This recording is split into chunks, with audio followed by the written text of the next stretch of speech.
بسم الله الرحمن الرحيم بسم الله الرحمن الرحيم الحمد لله نحمده ونستعينه ونستغفره ونعوذ بالله من شرور أنفسنا ومن سيئات أعمالنا من يهده الله فلا مضل له ومن يضلله فلا هادي له ونشهد أن لا إله إلا الله وحده لا شريك له ونشهد أن سيدنا ونبينا ومولانا محمدا عبده ورسوله أرسله الله إلى كافة للناس بشيرا ونذيرا وداعيا إلى الله بإذنه وسراجا منيرا صلى الله تعالى عليه وعلى آله وأصحابه وبارك وسلم تسليما كثيرا كثيرا أما بعد فأعوذ بالله من الشيطان الرجيم بسم الله الرحمن الرحيم خلق الموت والحياة ليبلوكم أيكم أحسن عملا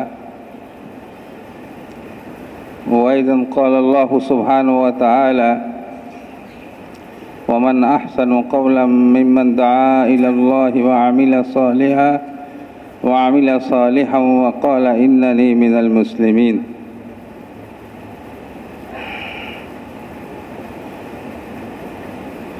صدق الله المولانا العظيم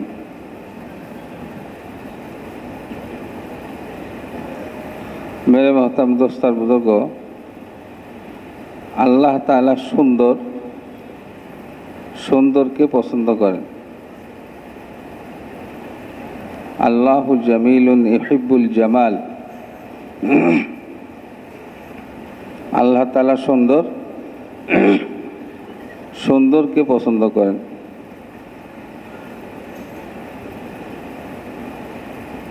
দেখেন না, আমাদেরকে সবচাইতে সুন্দর করে পয়দা করছেন। ওয়ালাকাদ খালাকনাল ইনসানা ফি আহসানি তাকওয়িম। আল্লাহ তাআলা বলেন যে আমি মানুষকে সবচাইতে সুন্দর কাঠামোর সাথে পয়দা করছি।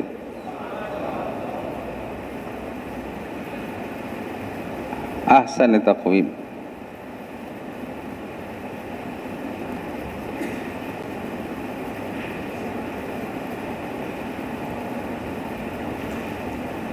চোখ দুইটা দিছেন,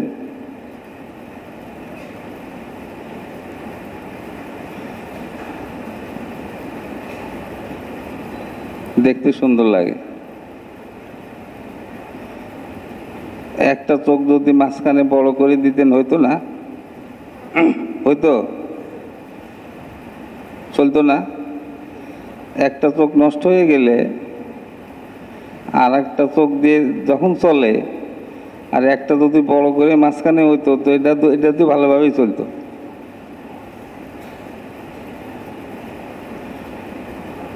তো দুইটা দিচ্ছেন, সুন্দর দেখা যায়।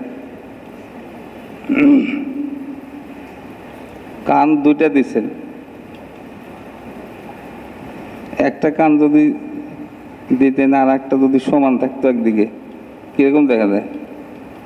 জি, যাদের কানের কোনো সমস্যা হয়েছে একটা সমান, কেমন দেখা যায়? অসুন্দর দেখা যায় না?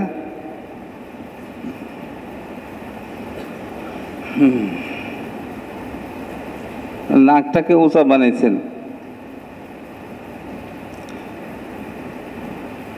আর নাকের ছিদ্রকে নিচের দিকে রাখছেন।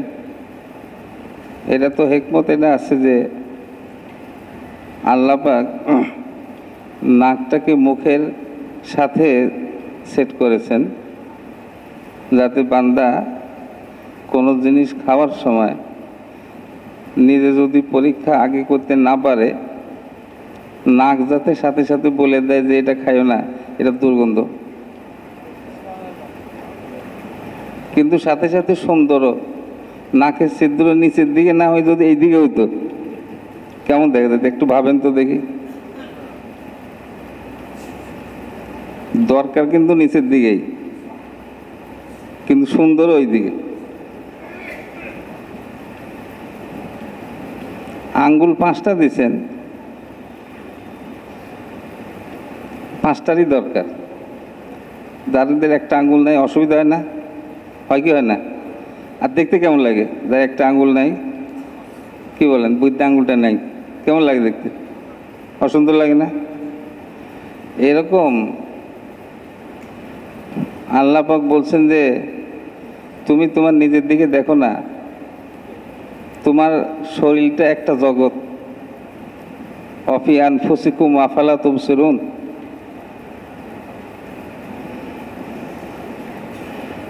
তুমি ভাবতাম দোস্তা বুঝো, তো আল্লাহ পাক যে আমাদেরকে পয়দা করছেন, আল্লাহ পাক এটাই পরীক্ষা করতে চান সুন্দর আমল কে করতে পারে। আমল করনেওয়ালা তো অনেকেই আছে, আমলগুলিকে সুন্দর করে কে করতে পারে, এইটা হলো আল্লাহর পরীক্ষা। নামাজ অনেক মানুষ পড়ে,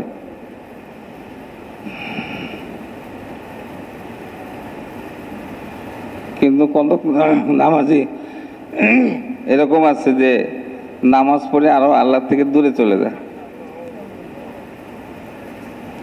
নামাজ পড়ে, তার নামাজ তার মুখের উপরে পুরানা নেকড়ার মতো পেঁচায় তার মুখের উপরে নিক্ষেপ করে দেওয়া হয়। আল্লাহ তাআলা আমাদেরকে এরকম নামাজ পড়ার থেকে হেফাজত করেন। কিন্তু আল্লাহ তাআলা চান যে বান্দা নামাজটাকে সুন্দর করে পড়ুক।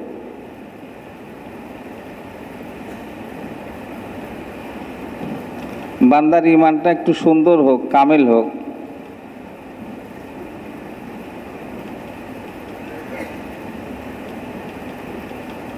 গ্রামের কিছু লোকজন আরবের, তারা মুসলমান হয়েছে, তো ইমান এখনো সুন্দর হয়নি, ইমান পরিপূর্ণতার দিকে যায় নাই। তো তারা যখন বলছে যে আমরা ইমান আনছি, তো আল্লাহ তাআলা হুজুর সাল্লাল্লাহু আলাইহি ওয়াসাল্লামকে বলছেন যে আপনি তাদেরকে বলে দেন যে তোমরা এখনো ওইরকম ভালো ইমান আনতে পারো নাই, সুন্দর করে ইমান আনতে পারো নাই। তবে এতটুকু বলে যে আমরা কেবল বশ্যতা স্বীকার করছি, ইসলামের সামনে আমরা মাথা ঝুঁকিয়েছি, ইমান এখনো তোমাদের দিলের মধ্যে ঢোকে নাই। ইমান তো দিলের ভিতরে ঢুকতে হবে। তুমি মহতারাম দোস্ত বুজুর্গ, তো আল্লাহ পাক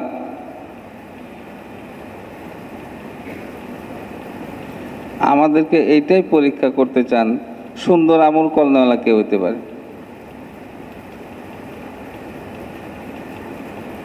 জিকিরটা করতেছে সুন্দর করে, কোরআনের পাকের তেলাওয়াতটা করতেছে সুন্দর করে,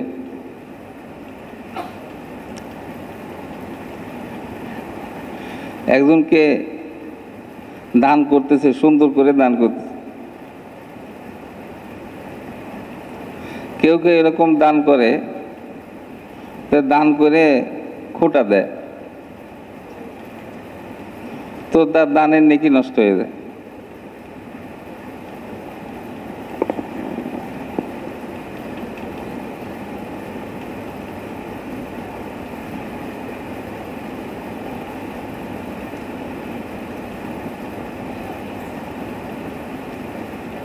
তো দান করে খোঁটা দেওয়া যাবে না, আবার দান করে নাম চায়, আমার একটু খ্যাতি অর্জন হোক, নাম হোক, তো সুন্দর দান হইল না।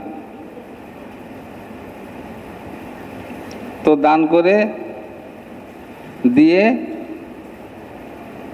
সুন্দর হলো যে সে আল্লাহর সন্তুষ্টি চায়, আর কিছু চায় না, কেউ না জানুক।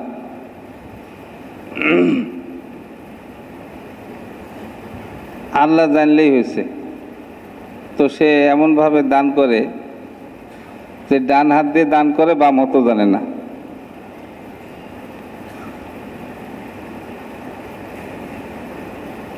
তো আল্লাহর বান্দা এমন, আল্লাহর মেহরবানিতে এই মেহনতের দ্বারা তৈরি হয়ে গেছে,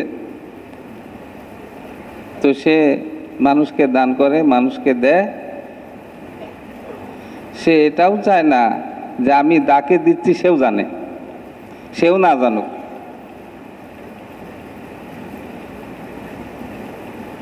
তো সে চায় যে একমাত্র আল্লাহই জানুক, আমি যাকে দিচ্ছি সেও না জানে।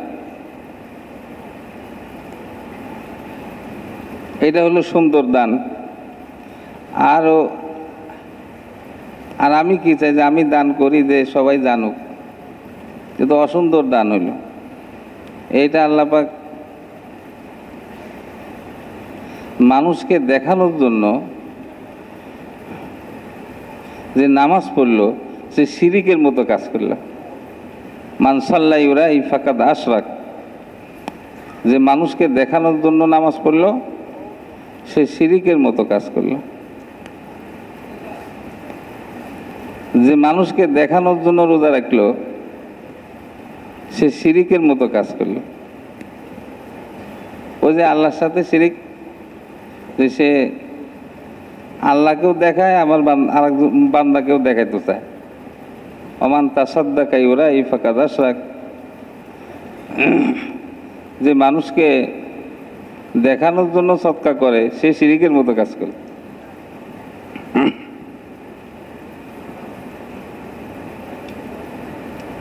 এই জন্য ম্যাম হতাম দোস্তা বুঝো, আমাদের এই তবলিগের মেহনতের উদ্দেশ্য হইল সব আমল আমরা সুন্দর করে করি। আল্লাহ পাক সুন্দর, আমাদেরকে সুন্দর করে বানাইছেন, সুন্দরকে আল্লাহ তাআলা পছন্দ করে। সব কিছুকে সুন্দর করে বানাইছেন, জোড়ায় জোড়ায় বানিয়েছেন, সুন্দর করে বানিয়েছেন।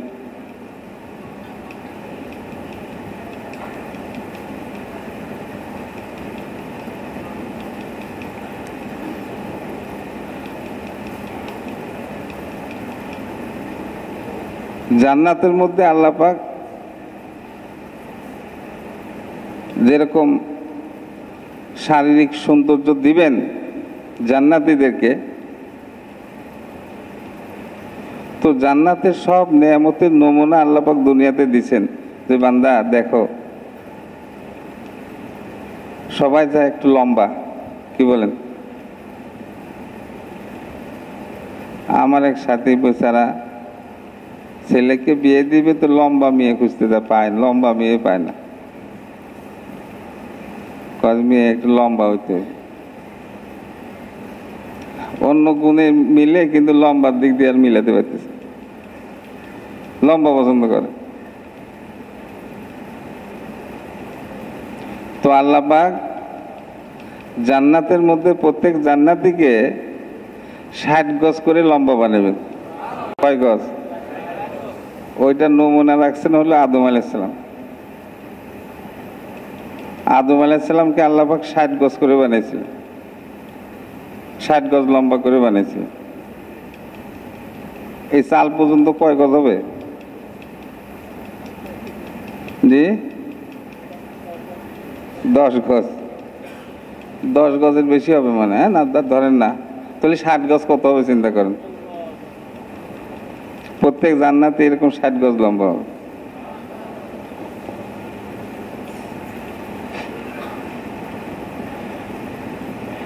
আর ভরা যৌবন কয় বছরে হয়? 33 বছরে না? ঢাকা শহরের বেশিরভাগ তো 30 বছরের আগে বিয়ে শাদী করে না। 30 পার হইলে আস্তে আস্তে বিয়ে শাদীর কথা আলোচনা শুরু হয়। 33 বছর হইলে একবারে পরিপূর্ণ যৌবনকাল। তো আল্লাহ পাক জান্নাতীদের বয়স রাখছেন 33 বছর, পুরুষ মহিলা সব 33 বছর।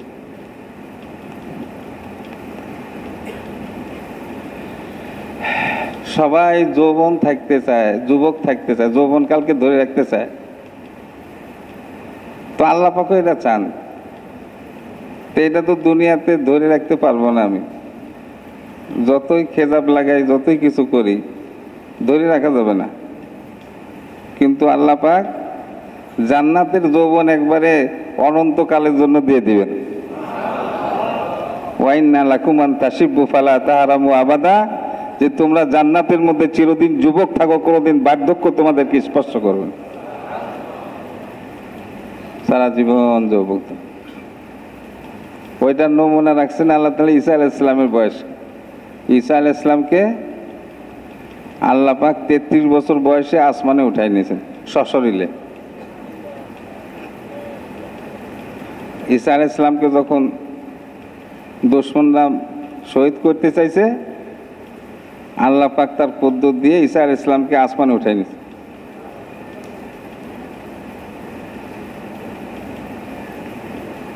আসমানে ওনারে রেখে দিয়েছেন। ওইটাও আমাদের সাহায্যের জন্য। আমরা যেহেতু এতিম উম্মত, এতিম কারে বলে? বাপ না থাকলে তার কি কয়? এতিম। তো আমাদের নবী হযরত মুহাম্মদ রাসূলুল্লাহ সাল্লাল্লাহু আলাইহি ওয়াসাল্লাম আমাদের রুহানি পিতা।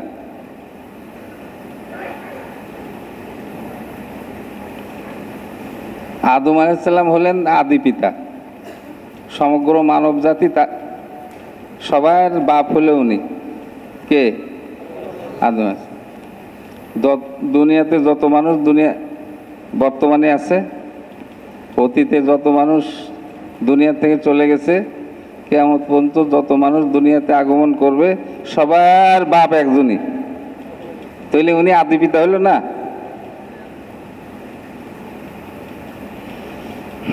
আর ওই যে আমাদের হাজী সাহেবরা হজ করে ফিরতেছে না, মক্কা মুকাররমাতে যতগুলি নিদর্শন, সব ওই যে ইব্রাহিম আলাইহিস সালাম, ওনার স্ত্রী হাজরা আলাইহিস সালাম, ছেলে ইসমাইল আলাইহিস সালাম, ওনাদের নিদর্শন। ওইখানে ইব্রাহিম আলাইহিস সালামের পায়ের ছাপ বিশিষ্ট পাথর আছে, ওই যে গ্লাসের মধ্যে দেখেন না, মকামে ইব্রাহিম। ওইটা ওই মকামে ইব্রাহিমের কথা আল্লাহ পাক কোরআনের পাকের মধ্যে উল্লেখ করছেন। ওইটা একটা বেহেশতি পাথর। তো ইব্রাহিম আলাইহিস সালাম আর ইসমাইল আলাইহিস সালাম যখন আল্লাহর ঘর নির্মাণ করতেছিলেন, তখন উঁচা না, আল্লাহর ঘরটা মানে প্রায় 2.5-3 তলার হাইট, ঠিক না? প্রায় 2.5 তলা 3 তলার হাইট। তো তো গাঁথনি করতে করতে এর বর্ণনা 2 রকম আসছে, যে ইব্রাহিম আলাইহিস সালাম মিস্ত্রির কাজ করছেন, ইসমাইল আলাইহিস সালাম ওই সহযোগীর কাজ করছেন, সহায়তার কাজ করছেন। আবার এরকমও বর্ণনা আছে দুইজনই স্বতন্ত্রভাবে মিস্ত্রির কাজ করে, দুইজনই। তো ওই পাথরের উপরে দাঁড়িয়ে গাঁথনি করছেন। তো যখন উপরের দিকে উঠার দরকার হইতো, তো ওই পাথর লিফটের মতো ওনাদেরকে উপরে উঠাই দিয়ে দেন। আবার যখন নিচে আসার দরকার হতো, নিচে চলে আসতো। ও পাথর ওইটা, ওই ইব্রাহিম আলাইহিস সালাম পায়ের ছাপ আছে ওখানে, বেহেশতি পাথর। আবার যে হজরে আসওয়াদ, ওটাও বেহেশতি পাথর।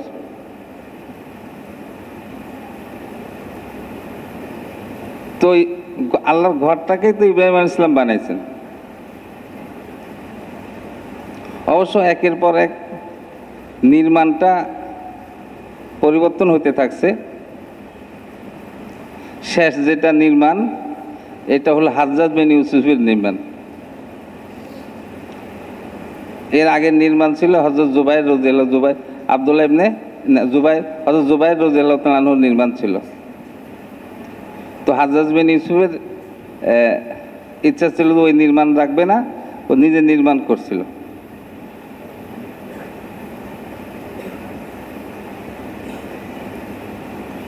হুজুর আকরাম সাল্লাল্লাহু আলাইহি ওয়াসাল্লাম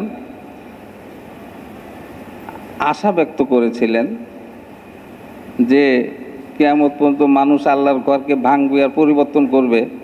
এটা যদি আমার আশঙ্কা না হতো, তা আমি ঘরকে ওই হাজ্জাজ বিন ইউসুফ যে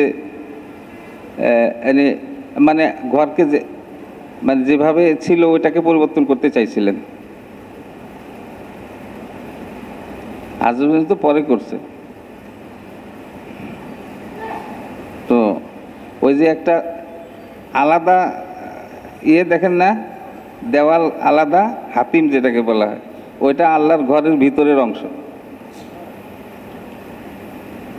কুরাইশ যখন আল্লাহর ঘর নির্মাণ করে, তাদের হালাল পয়সা পুরা ঘরের নির্মাণের জন্য সংকুলান না হওয়াতে ওই জায়গাটুক তারা আল্লাহর ঘরের বাইরে করে দিছে। এটাও আল্লাহ তাআলার একটা মেহেরবানি যে বান্দারা, সাধারণ মানুষ আল্লাহর ঘরের ভিতরে অনেকে যায় নামাজ কালাম পড়তে পারে না, তো বাহিরে কিছু আল্লাহর ঘরের অংশ থাকাতে অনেকেই আল্লাহর ওইখানে যায় নামাজ পড়া। মানে কোথায় নামাজ পড়া? আল্লাহর ঘরের ভিতর। আগে তো যাইতে দিত ওখানে, এখন তো যাইতে দেয় না, অনেক খালি করে। এরপরে ওই যে সাফা মরার মাঝখানে যে দৌড়াদৌড়ি, এটা হলো হাজেরা আলাইহিস সালামের দৌড়াদৌড়ির নিদর্শন, হযরত ইব্রাহিম আলাইহিস সালামের বিবি। তারপরে যে জমজম কুয়া, এটা ইসমাইল ইসলামের পায়ের আঘাতে ওইটা আল্লাহ পাক কুদরত চালু করছেন। মোট কথা ইব্রাহিম আলাইহিস সালামের সব নিদর্শন। এই জন্য আল্লাহ তাআলা বলছেন যে দ্বীনে ইসলাম তোমাদের পিতা ইব্রাহিম আলাইহিস সালামের দিন। তো ইব্রাহিম আলাইহিস সালাম যে আমাদের পিতা, এটা কে বলছেন? বলেন না, আল্লাহ তাআলা বলছেন জাতির পিতা, মিল্লাতু আবিকুম। এই দ্বীনে ইসলাম তোমাদের পিতা ইব্রাহিম আলাইহিস সালামের দিন। আর একজন হলো রুহানি পিতা, তিনি কে? হুজুর আকরাম সাল্লাল্লাহু আলাইহি ওয়াসাল্লাম। হযরত নবী করিম সাল্লাল্লাহু আলাইহি ওয়াসাল্লাম বলেন যে আমি তোমাদের জন্য পিতার ন্যায়। বাপ যেরকম ছেলেকে সব কিছু শিখায়, আমিও তোমাদেরকে এরকম সব কিছুই শিখাই। এস্তেঞ্জাখানায় কেমনে যাবে, কোন পাও দিয়ে ঢুকবে, কোন পা দিয়ে বের হবে, কেমনে বসবে, তারপরে পরিষ্কার, সব কিছু শিখেছেন আল্লাহ। ছেলে বাপকে যেরকম, বাপ ছেলেকে যেরকম শেখায় এরকম শেখায়। তো আর একজন হলেন জন্মদাতা। এই চার বাপ মনে থাকবে? আর কারোর বাপ করবেন না তো?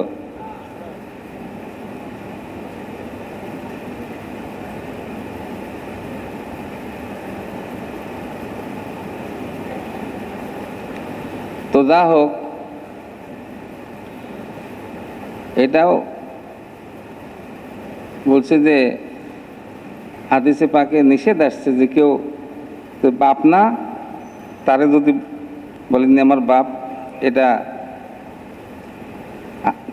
নিষেধ করা হয়েছে। বাপ না একজনে বললো যে এটা আমার বাপ।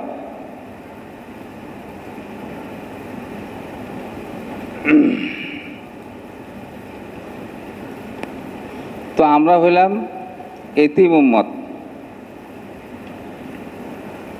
এতিম, এতিম মানে রুহানি দিক দিয়ে এতিম। তো এতিমের উপরে তো সবাই দয়া করে, কি বলেন? এতিমের উপরে সবাই একটু দয়া করতে আগ্রহী থাকে। যেমন হাদিসে পাকের মধ্যে আসছে যে কেউ যদি এতিমের মাথার উপরে হাত বুলায় দেয়, তার হাতের নিচে যতগুলি চুল পড়বে এত নেকি আল্লাহ পাক তাকে দান করবে। আর বলছেন যে আমি আর এতিমের দায়িত্বভার গ্রহণকারী জান্নাতের মধ্যে এরকম থাকবো, মানে একবারে কাছাকাছি কাছাকাছি থাকবো।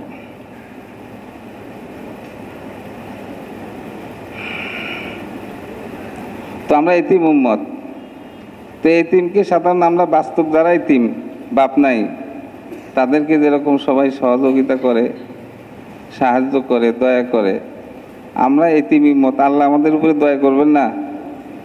জি, এজন্য হাদিসে পাকের মধ্যে বলা আছে যে ওই উম্মত কিভাবে ধ্বংস হতে পারে, যার শুরুতে আমি মুহাম্মদুর রাসূলুল্লাহ আছি, মাঝখানে ঈসা আছেন, শেষে মাহদি, মাঝখানে মাহদি আছেন, শেষে ঈসা আছে।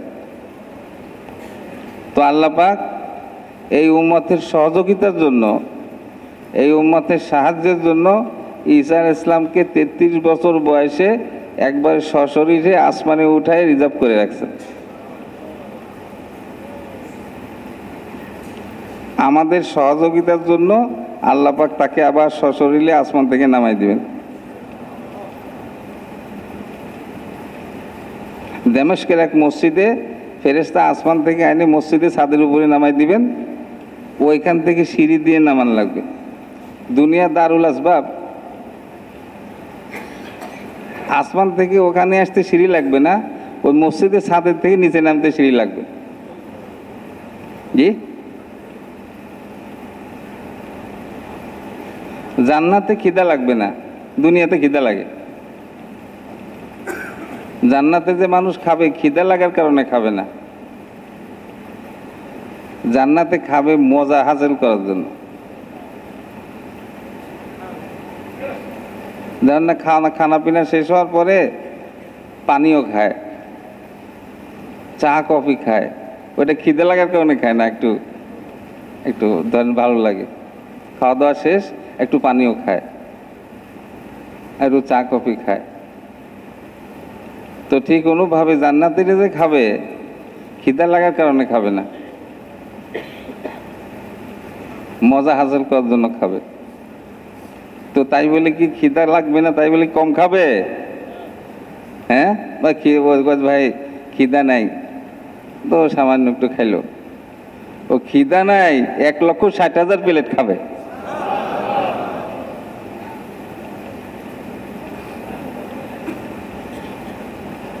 খিদা নাই তো অল্প খাইবে না, ও দুনিয়া তো না। তো ঈসা আলাইহিস সালামকে আল্লাহ পাক আসমানে উঠায় রাখছেন 33 বছর বয়সে। ওইটা হলো জান্নাতীদের বয়সের মডেল, নমুনা। সব জান্নাতি ওরকম 33 বয়সের হবে, নি বুড়া কেউ থাকবে না, সব জোয়ান, চিরস্থায়ী জোয়ান।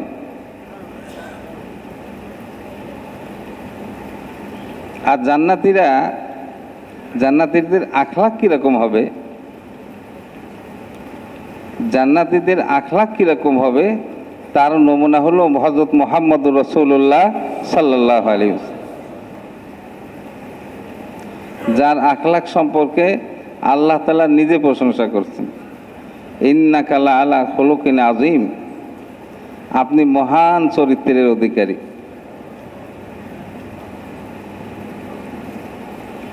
তো মানুষের আখলাক যদি সুন্দর হয়,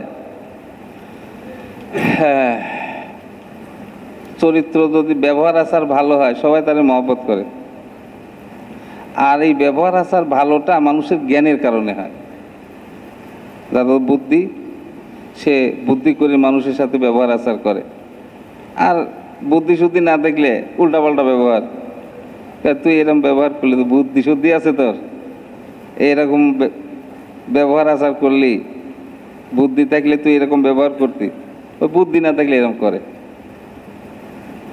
বেকুবের মতো ব্যবহার করলি, কয় না মানুষ। তো হুজুর সাল্লাল্লাহু আলাইহি ওয়াসাল্লামের বুদ্ধি এবং আকল আল্লাহ পাক কিরকম দিয়েছিলেন,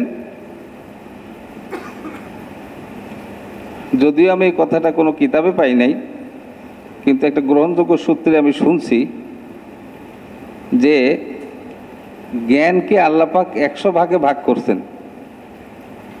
কয় ভাগে ভাগ করছেন? 100 ভাগ।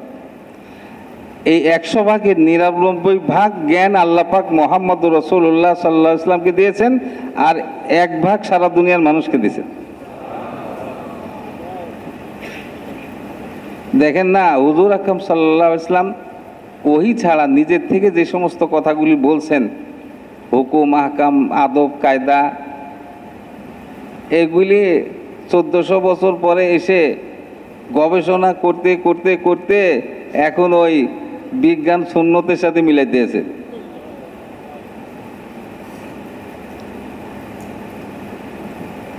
হুজুর সাল্লাল্লাহু আলাইহি ওয়াসাল্লাম বলছেন যে প্রত্যেক সপ্তাহে 2টা রোজা রাখা, সোমবারে আর বৃহস্পতিবারে।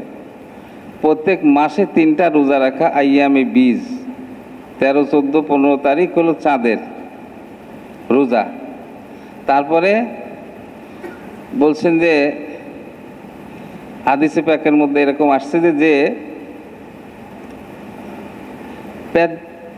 পেট পুরা করেই খেতে চায়, সেজন্য পেটকে 3 ভাগ করে, 1 ভাগ খাদ্য, 1 ভাগ পানি, 1 ভাগ খালি, মানে কম খাওয়া আর কি। তো এখন গবেষণা করতে করতে কম খাওয়া আর রোজা আর ফাস্টিং একবারে এত চালু হওয়া শুরু হয়েছে।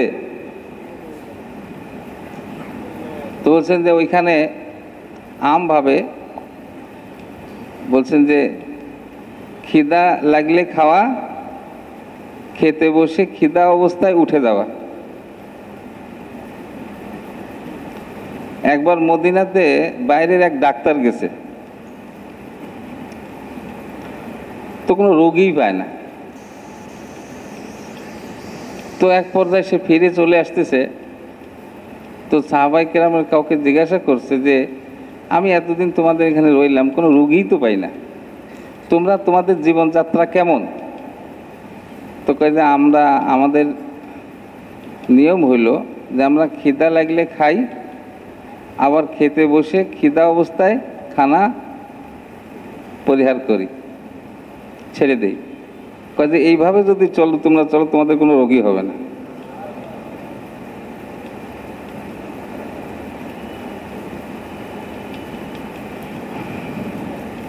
তুমি মহতারাম দোস্ত বুজুর্গ, তো জ্ঞানের আলোকে যা বলছেন, বিজ্ঞান সহ সারা দুনিয়ার গবেষকরা গবেষণা করে করে এখন ওই আল্লাহ রসুলের জ্ঞান গর্ব কথার সাথে তরিকার সাথে মিলে দিয়েছে। তো এত জ্ঞান আল্লাহ পাক তাকে দিয়েছিলেন, স্বভাব তো তার আখলাক সুন্দরী হওয়ার কথা। তো মানুষের আখলাক, মানুষের ব্যবহার আচার যদি সুন্দর হয়, সবাই তাকে মহব্বত করে। তো সাহাবায়ে কেরাম হুজুর সাল্লাল্লাহু আলাইহি ওয়াসাল্লামকে কিরকম মহব্বত করছেন? বলছেন যে একজন মানুষ হয়ে আর একজন মানুষকে মহব্বত করার এবং ভালোবাসার যে ডিগ্রি, সাহাবায়ে কেরাম এই ডিগ্রির একবারে শেষ প্রান্তে চলে গেছে। ওর পরে আর কোনো ডিগ্রি বাকি নেই যে একজন মানুষ হয়ে আর একজন মানুষকে এর চেয়ে বেশি আর মহব্বত করতে পারে না। কথাটা বুঝাইতে পারছি? একজন মানুষ হয়ে আর একজন মানুষকে মহব্বত করার যে স্তর এবং ডিগ্রি, সাহাবায়ে কেরাম ওই ডিগ্রির শেষ প্রান্তে পৌঁছেন। ওর পরে আর একজন মানুষকে মানুষ হয়ে আর একজন মানুষকে মহব্বত করার কোনো ডিগ্রি আর বাকি নেই, কোনো স্তর বাকি নেই।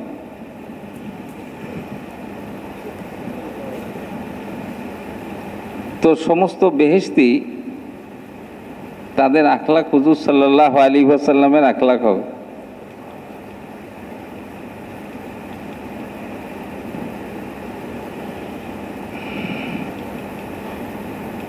তো ইসলাম যে দুনিয়াতে বিস্তার লাভ করছে তরবারি জোরে না, হুজুর আকরাম সাল্লাল্লাহু আলাইহি ওয়াসাল্লাম এবং সাহাবায়ে কেরামের যে আখলাক ছিল, ওই আখলাকের সৌন্দর্যতাই পৃথিবীবাসীকে মুগ্ধ করছে। যে এরকম এরকম আখলাকের অধিকারী নবী হতে পারেন, তাছাড়া কেউ।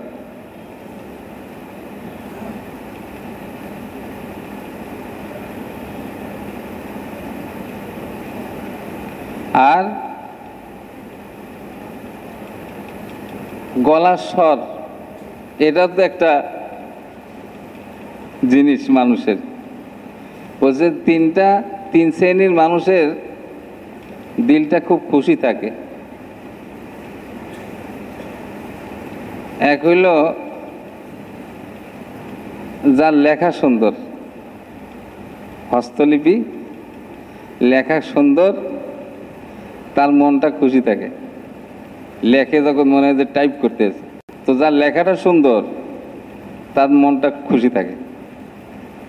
কারণ হাত দিয়ে সে যখন লিখতেছে, মানে পৃষ্ঠার দিকে তাকাই থাকতে মনে চায়, তো তার মনটা ভালো লাগবে না?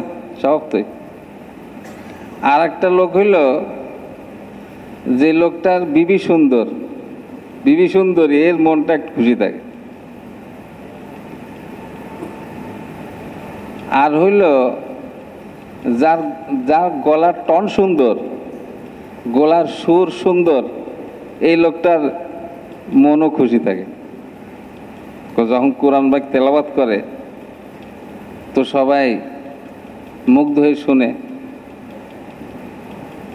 হাজার হাজার মানুষ তার তেলাওয়াতে আনন্দ পায়, খুশি হয়। তো গলার স্বরও একটা উল্লেখযোগ্য জিনিস। তো আল্লাহ পাক দুনিয়ার মধ্যে সবচেয়ে সুন্দর গলার অধিকারী রাখছিলেন দাউদ আলাইহিস সালাম। হযরত দাউদ আলাইহিস সালাম যখন জাবুর কিতাব তেলাওয়াত করতেন নদীর ধারে বসে, অথচ দাউদ আলাইহিস সালামের চাইতে বড় নবী, সমস্ত নবীদের শ্রেষ্ঠ তো আমাদের নবী হযরত মুহাম্মদুর রাসূলুল্লাহ সাল্লাল্লাহু আলাইহি ওয়াসাল্লাম। আবার জবুর কিতাবের চাইতে কোরআন শরীফের মর্যাদা বেশি। তো হযরত দাউদ আলাইহিস সালাম যখন জাবুর কিতাব নদীর পাশে বসে, নদীর পাড়ে বসে তেলাওয়াত করতেন, মাছ থেমে যেত ওনার জবুর কিতাবের তেলাওয়াত শোনার জন্য। জি, তো যদি কোরআন শরীফ হইতো, জি কিরকম হইতো? ওই তো কোরআন তো তেলাওয়াত করে আল্লাহ পাক শোনাবেন জান্নাতে জান্নাতীদেরকে, সূরা রহমান তেলাওয়াত করে শোনাবেন। তো প্রত্যেক জান্নাতীর গলার স্বর হবে দাউদ আলাইহিস সালামের মতো। একজন সাহাবী খুব সুন্দর গলায় কোরআন শরীফ তেলাওয়াত করতে পারতেন। হুজুর সাল্লাল্লাহু আলাইহি ওয়াসাল্লাম তাকে বলছেন, তোমাকে তো দাউদ আলাইহিস সালামের বাঁশি সময়ের একটা বাঁশি দেওয়া হয়েছে। উদিতা মিজমারান মিন মাজামির আলে দাউদ। বেমহতাম দোস্তাবুজগ। আর একটা হলো শারীরিক সুন্দর, এইটা অনেক গুরুত্বপূর্ণ। মানে চেহারা সুরত কিরকম। তো এটার আল্লাহ পাক নমুনা রাখছেন ইসু আলাইহিস সালামকে। কাকে? ইসু আলাইহিস সালাম।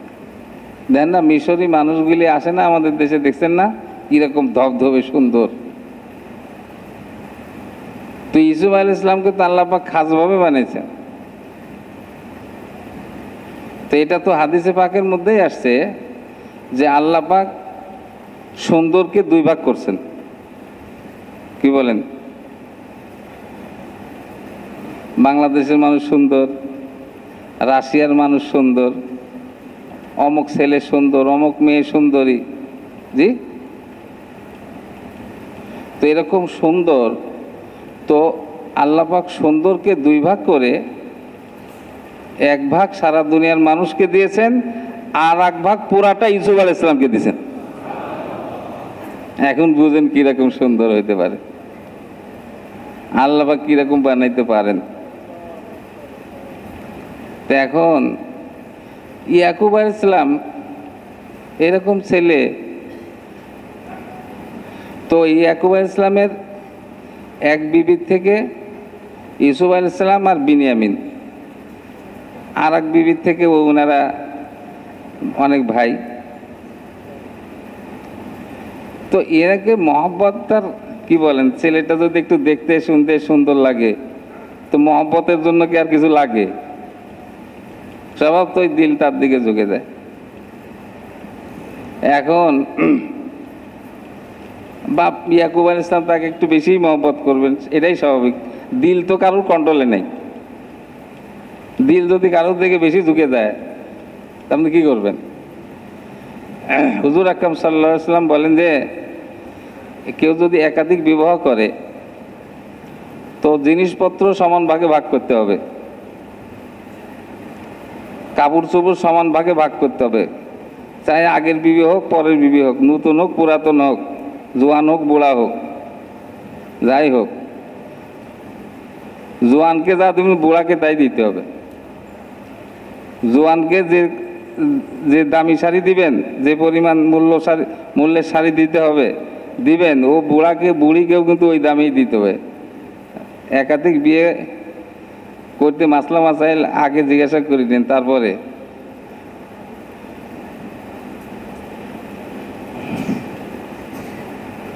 তো হুজুর আকরাম সাল্লাল্লাহু আলাইহি ওয়াসাল্লাম তো একাধিক বিবাহ করেছেন উম্মতের কাছে মাসাইল পৌঁছার জন্য। এবং হুজুর সাল্লাল্লাহু আলাইহি ওয়াসাল্লাম সাহাবায়ে কেরামের দ্বারা তো উম্মতের পুরুষের কাছে বিভিন্ন মাসাইল গেছে, সাহাবায়ে কেরামের দ্বারাই তো দিন আমাদের কাছে পৌঁছছে। কারণ মেয়ে সংখ্যারও তো অনেক মাসলা মাসাইল আছে। এটা যদি হুজুর সাল্লাল্লাহু আলাইহি ওয়াসাল্লাম একাধিক বিবাহ না করতেন, এই সমস্ত মাসলা মাসাইল আমাদের মেয়েদের জন্য মাসলা মাসাইলগুলো আমরা কই পাইতাম? আমাজান আয়েশা রাদিয়াল্লাহু তাআলা এত ইলম শিখছেন, বলছেন যে হুজুর আকরাম সাল্লাল্লাহু আলাইহি ওয়াসাল্লামের ইন্তেকালের পরে সাহাবায়ে কেরাম, বড় বড় সাহাবায়ে কেরাম কোনো মাসলাতে আটকে গেলে আমাজান আয়েশা রাদিয়াল্লাহু তাআলা আনহার কাছে জিজ্ঞাসা করলে তার কিছু সমাধান অবশ্যই পাইতেন।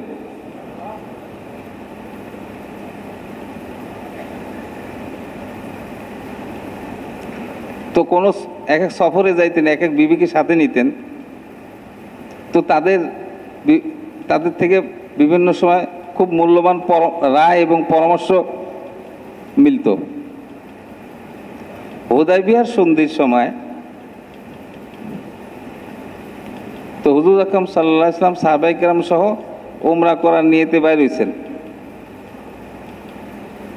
তো এখন হুদায়বিয়া নামক স্থানে কাফেররা বাধা দিয়ে দিছে। এটা মক্কা বিজয়ের আগের কথা, যাইতে পারবেন না।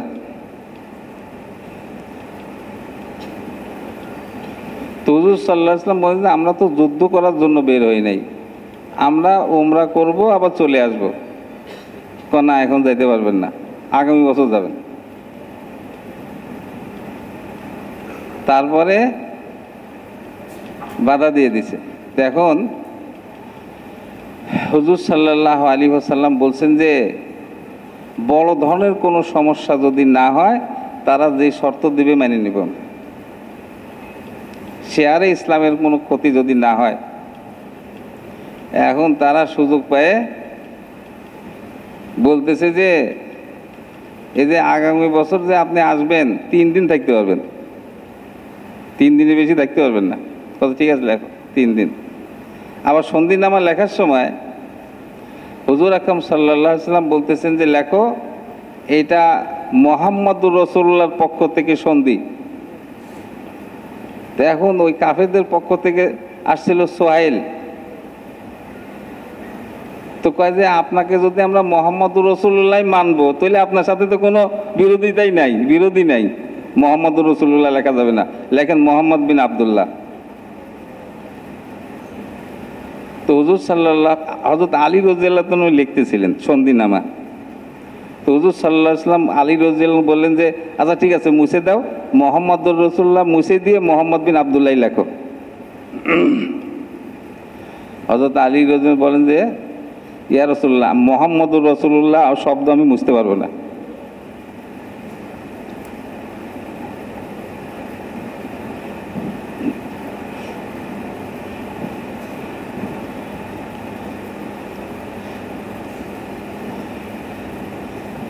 অনেক সময় নির্দেশ আদবের উপরে হয়, অনেক সময় আদব নির্দেশের উপরে হয়। এটা আরবির পরিভাষায় বলে যে আল আমরু ফাওকাল আদব অথবা আল আদবু ফাওকাল আমর। যে হযরত আলী রাদিয়াল্লাহু তাআলা হুজুর সাল্লাল্লাহু আলাইহি ওয়াসাল্লামের কথা শুনতেছেন না, হুকুম মানতেছেন না, মানে আদবকে উপরে রাখছেন। আর হযরত আলী রাদিয়াল্লাহু বলছেন যে আল্লাহ রসুল যে আমাকে মুহাম্মদুর রাসূলুল্লাহ মুছে দিতে বলতেছেন, এটা কোনো জরুরি বিষয় না যে আমি মুছে দিব। আমি আল্লাহ রসুলও তো চাচ্ছেন যে মোছা না হোক। আসলে ওই যে সোহাইল কাফেরদের পক্ষ থেকে যে আসছিল, সে কথাবার্তা বলতেছিল আলী রাদিয়াল্লাহুর সাথে।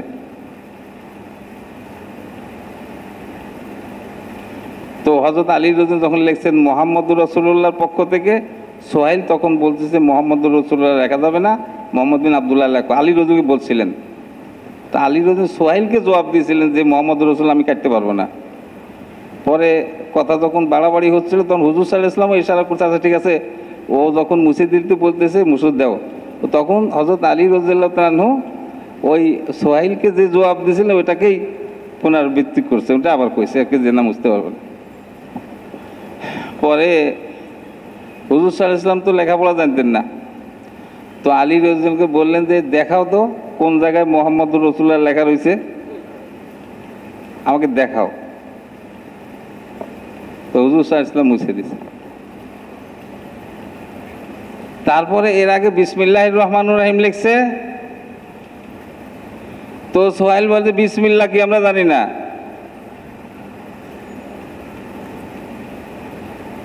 লেখেন বিসমিকা আল্লাহুম্মা, এটা লেখেন, বিসমিল্লাহির রহমানির রহিম জানি না। তুই তাই লেখো। ওই যে তবলিগের মধ্যে একটা কথা আছে না যে ঠগার মধ্যে জিত, হ্যাঁ শুনেন না আপনারা, যে আমাদের ঠগার মধ্যে কি জিত।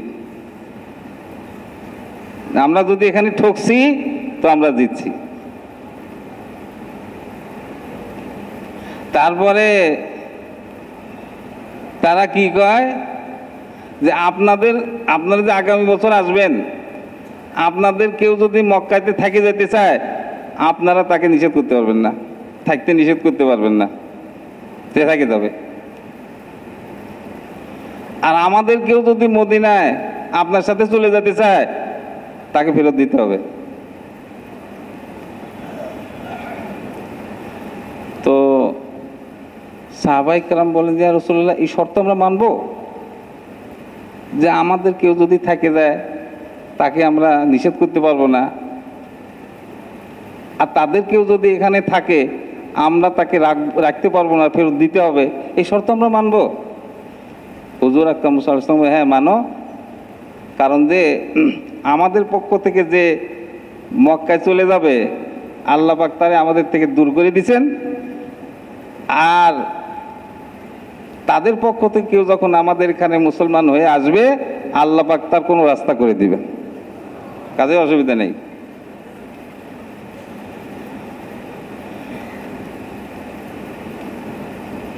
ওমর রাদিয়াল্লাহু তাআলা আনহু তো একবারে আর সহ্য করতে পারতেছেন না, এত নিচা হয়ে সন্ধি করা।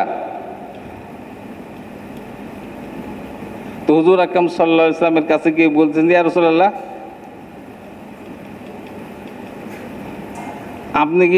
আমরা কি হকের উপরে নাই? আমাদের যে মারা যাবে সে কি জান্নাতে যাবে না? ওদের পক্ষ থেকে যে মারা যাবে সে কি জাহান্নামে যাবে না?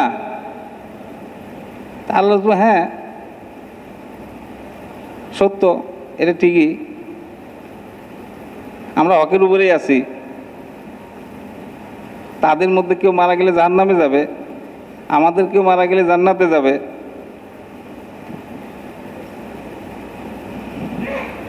তো হযরত ওমর বলছে তার বলে আমরা এত নিচা হয়ে কেন সন্ধি করব? তো হুজুর আকরাম সাল্লাল্লাহু আলাইহি ওয়াসাল্লাম বলেন যে ও খাত্তাবের বেটা, আমি আল্লাহর নবী, আল্লাহ আমাকে জায় করবেন না, আমাকে আল্লাহ ধ্বংস করবেন না, আমি যেটা করা হইতেছে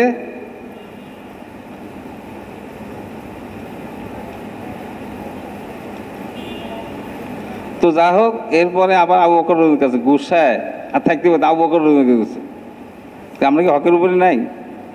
ওরা কি বাতিলের উপরে না? আমাদের কেউ মারা গেলে জান্নাতে যাবে না, ওনাদের কেউ মারা গেলে জাহান্নামে যাবে না? যে সমস্ত প্রশ্ন হুজুর সাল্লাল্লাহু আলাইহি ওয়াসাল্লামকে করছেন ঠিক ওই প্রশ্নগুলি আবু বকর রাদিয়াল্লাহু করছেন, আর যে উত্তর হুজুর সাল্লাল্লাহু আলাইহি ওয়াসাল্লাম হযরত ওমর রাদিয়াল্লাহু দিয়েছে হুবহু এই উত্তর হযরত আবু বকর রাদিয়াল্লাহু ওমর রাদিয়াল্লাহু দিয়েছে। এটা হযরত আবু বকর রাদিয়াল্লাহু তাআলার একটা কেরামতই বলতে হবে। তারপরে সন্ধিপত্র যখন পুরাপুরি হয়ে গেল, আল্লাহ পাক আয়াত নাজিল করে দিছে, ইন্না ফাতাহনা লাকা ফাতহাম মুবিনা, আমি আপনাকে প্রকাশ্য বিজয় দিলাম। তো হুজুর সাল্লাল্লাহু আলাইহি ওয়াসাল্লাম বলেন যে এই আয়াত ওমরকে পড়ে শোনায় আসো।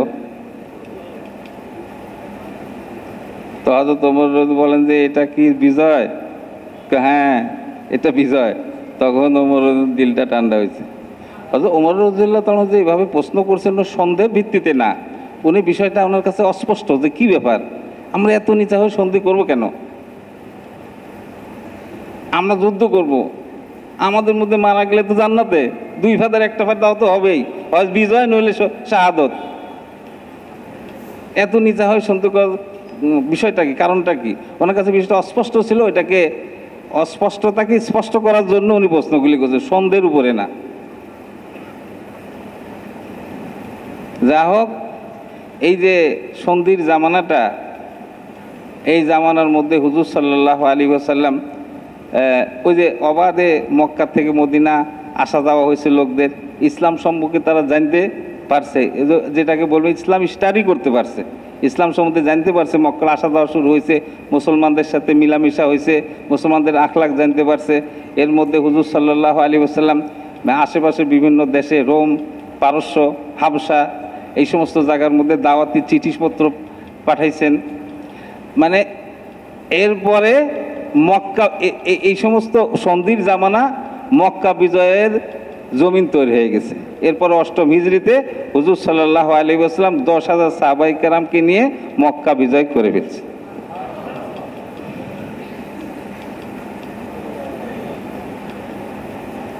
তুমি মহতারাম দোস্তার বুজুর্গ, তো হুজুর সাল্লাল্লাহু আলাইহি ওয়াসাল্লাম, ভাই কথা কোন দিক থেকে কোন দিকে গেল? জি জি, ও হ্যাঁ, তো হুজুর সাল্লাল্লাহু আলাইহি ওয়াসাল্লামের সাথে উম্মে সালমা রাদিয়াল্লাহু তাআলা আনহা ছিলেন মক্কা হুদায়বিয়া সন্ধির সময়। তো এখন সাহাবায়ে কেরাম তো মানে কিসের জন্য আমরা উমরা করতে বাইরেছি, আমরা উমরা না করে ফিরে যাবো, এরা তাদের আর মনে মানিয়ে নিতেছে না। কিন্তু উমরা করতে বের হইলে যদি বাধাপ্রাপ্ত হয় তাহলে ওই মাথা মুন্ডন করে হালাল হয়ে যেতে হয়। এই মাসলা তো আপনারা সবাই জানেন। উমরা করতে বাইরেছে, প্রতিমধ্যে বাধাপ্রাপ্ত হয়েছে, আল্লাহর ঘর পর্যন্ত পৌঁছতে পারে নাই, তো হালাল এহরামের পরে হালাল হইতে হইলে কি করতে হয়? মাথা মুন্ডন করতে হয়। এখন হুজুর সাল্লাল্লাহু আলাইহি ওয়াসাল্লাম সাহাবায়ে কেরামকে মাথা মুন্ডন করতে কয়, কেউ মাথা মুন্ডন করে না। বুঝেন নাই? মানে সবাই মানে ভিতরে জ্বলতেছে যে আমরা উমরা করতে পারিছি। তো তো হুজুর সাল্লাল্লাহু আলাইহি ওয়াসাল্লাম বলছে, আমি উমরার কথা বলছি, কিন্তু এই বছরে যে উমরা করবো তা তো কই নেই। উমরা করবো বলছি, এই বছরই করবো তা তো বলেন। যা হোক, এখন হুজুর সাল্লাল্লাহু আলাইহি ওয়াসাল্লাম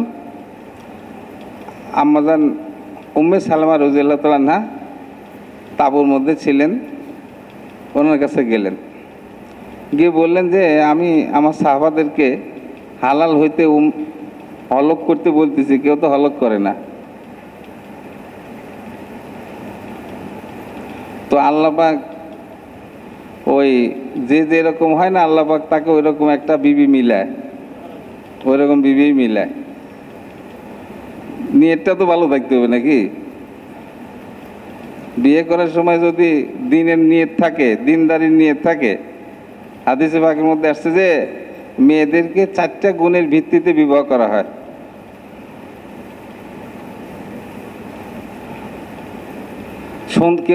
কেউ বিবাহ করে সৌন্দর্য দেখে, সুন্দরী হইতে হবে, আর যা থাকে থাক। কেউ বলে আবার কেউ বিবাহ করে বংশমর্যাদা দেখে, নেতা মানুষ, একজন বড় বংশের মেয়ে যদি বিবাহ করি আমার ভোট বাড়িয়ে দেব। আবার কেউ বিবাহ করে মাল দেখে, মালদার লোকের মেয়ে হইতে হবে, তো আমি অনেক মাল পাই যাবো। একজন বিয়ে করছে, বেশি দেরি হয় নাই, বিবিরে কইছে যে তোমার বাপ মারা গেলে যা যা আমরা তুমি পাবে এগুলি এমনি নিয়ে আসো। তো বাপ আবার একটু জ্বালালি তবিয়াতের লোক, তোর কাছে মেয়েই রাখবো না, আমি যা মেয়ে লয়ে চলে এসেছি। আমি মরে গেলে যে সম্পদ আমার মেয়ে পাবে, এখন এইগুলি লয়ে যেতে কও, তোর কাছে মেয়েই রাখবো, রাখেই নাই। তা দুঃখের বিষয় যে বিয়েটা আমি পড়াইছিলাম, যে আমার একটু দুঃখ, যে বিয়েটা আমি পড়াইলাম, বিয়েটা থাকলো না। সিলেটের ঘটনা। যা হোক, তো অনেকেই ওই মাল দেখে বিয়ে করে। একজন আমাকে বলতেছে যে অমুকে কিন্তু যে অমুকের মেয়েটারে বিয়ে করছে, এ কিন্তু মেয়ে দিয়ে বিয়ে করে না, বাপের টাকা পয়সা দিয়ে দেখে বিয়ে করছে। কথা বুঝে যাচ্ছে? একজনে বিয়ে করছে, ইউনিভার্সিটিতে পড়ে বলছে আমি ইউনিভার্সিটিতে পড়াশোনা করি আর বিজনেস করি কি, ওই যে ফুটপাতে কিছু বেচা কিনা করে। আর সরকারি মাদ্রাসায় কিছু পরীক্ষা টরীক্ষা দিয়ে ঘষা মাজা করে ইউনিভার্সিটিতে ভর্তি হয়েছে। কাজ আমি ইউনিভার্সিটিতে স্টাডি করি, পড়াশোনা করি আর বিজনেস করি। বিজনেস কি করে?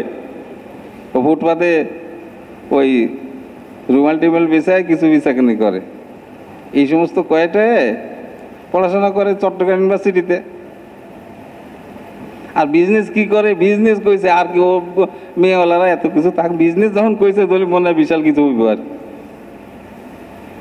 তো এরকম বড় ঘরের মেয়ে, ধনী ঘরের মেয়ে বিয়ে করছে। তো ধনীর বেশিরভাগ তো ধরেন যে আল্লাহ আমাদেরকে মাফ করে দেন, টাকা পয়সা তো অনেকের জন্য হাদিসে পাকের মধ্যে আসছে যে নেমা মালুন সালিহুন রজুলিন সালে, উত্তম মাল উত্তম ব্যক্তির জন্য কতই না ভালো জিনিস। কিন্তু বেশিরভাগ মাল মানুষকে গুনার দিকে লয়ে যায়, নাফরমানির দিকে লয়ে যায়। দুনিয়ার মহব্বত, মাল থাকলে হাঁটা চলাই অন্যরকম, কথাবার্তার ধরন ভিন্ন। কি বলেন? মানে আসে কাছে যাওয়া যায় না, গরম। কিসের গরম? যে মালের গরম। মানে একজনে একটু মানে এমনি কইছে আর কি, যে কারোর পকেটে যদি টাকা থাকে, তোর হাঁটা দেখে আমি বলে দিই তোর পকেটে টাকা আছে। কথা বুঝে আসছে? আবার সামনে আগে বাড়ি এই কথা কইছে, টাকার পরিমাণ কম না বেশি এটাও হাঁটা দেখে বোঝা যাবে। মানে টাকার এরকম গরম। মনে করে যে আমি আমার বুদ্ধি বলে কামাই করছি। এটা তো কারণে কইছিল, কারণে বলছিল যে মুসা আলাইহিস সালাম যখন বলছিল যে আল্লাহ তোমার উপরে এহসান করছে, তুমি মানুষের উপরে এহসান করো। কয় আমি তো টাকা পয়সাগুলি আমার বুদ্ধি বলে কামাই করছি, আমার জ্ঞান দিয়ে কামাই করছি। টাকা আপনার আমার চাই কত বুদ্ধিজীবী আছে, টাকা কামাই করতে পারে না। আল্লাহ দিছে টাকা, এটা মনে রেখেন। টাকার এত গরম দেখান যাবে না। তা আল্লাহ পাক যাদেরকে টাকা পয়সা দেয় নাই, তাদেরকে ভালোবাসে না, এই জন্য দেয় নাই না। তাদেরকে ভালোবাসে দেখেই দেয় নাই। হযরত ওমর রাদিয়াল্লাহু তাআলার জামানায় বিভিন্ন দেশে বিজয় হয়ে ধন সম্পদ স্বর্ণ চাঁদির স্তূপ লেগে গেছে মসজিদ নববীর সামনে। হযরত ওমর রাদিয়াল্লাহু তাআলা বসে বসে কাঁদতেছেন। হযরত আব্দুর রহমান বিন আউফ রাদিয়াল্লাহু তাআলা এসে বলতেছেন, আমিরুল মুমিনিন, এখন তো খুশি হওয়ার সময়, এতদিন আমরা অভাবের মধ্যে ছিলাম, টানাটানির মধ্যে ছিলাম, এখন তো ধন সম্পদ এসে গেছে। হযরত ওমর রাদিয়াল্লাহু তাআলা বললেন যে এগুলি যদি এত ভালো জিনিস হইতো তা আল্লাহ তাআলা তার রাসূলকে দিতেন। এগুলি সব আমার কাছ থেকে সব ভাগ করে দাও, সব বন্টন করে দাও, এগুলো আমার সামনেই রাখবে না।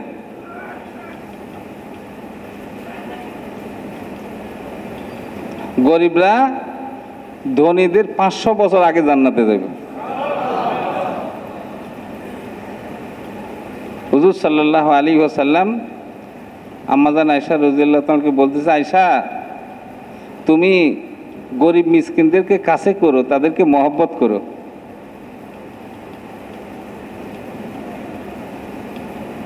আমরা যারা গরিব তারাও মনে করি এই কথা যে আল্লাহ আমাদেরকে ভালোবাসে না, এজন্য ধন সম্পদ মাল দৌলত কম দিছে, দেয় নাই। আমাদের ধারণা এরকম। ও একজন কইতেছে আমার যে আল্লাহ, হুজুর, আল্লাহ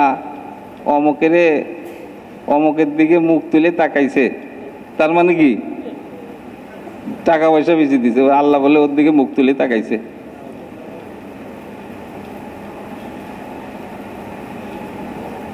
দুনিয়া আসবে আর দুনিয়ার মহব্বত দিলের মধ্যে আসর করবে না, এইটা হওয়া বহুত মুশকিল। যতদিন দারুক ইল্লা মাশাআল্লাহ। তো হাদিসে পাকের মধ্যে এটার মেসাল দেওয়া হয়েছে, একজন পানির উপর দিয়ে হেঁটে যাবে, তার শরীর কিছুই ভিজবে না, এটা হইতে পারে না। একজনের কাছে ধন সম্পদ থাকবে, ধন সম্পদ তার উপরে প্রতিক্রিয়া সৃষ্টি করবে না, ধন সম্পদের দ্বারা সে এফেক্টেড হবে না, এটা অনেকটাই অসম্ভব। ইল্লা মাশাআল্লাহ। এই জন্য খরচ করো, খরচ। হুজুর সাল্লাল্লাহু আলাইহি ওয়াসাল্লাম বেলাল বলছে, বেলাল খরচ করো।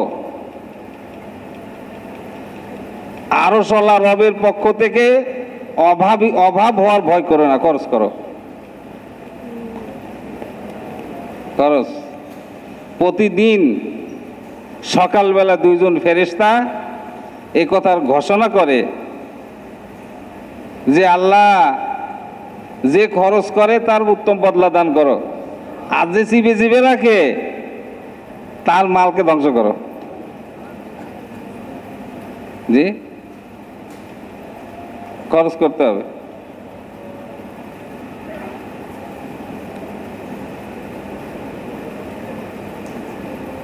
তো আম্মাজান জবাব কি দিলেন?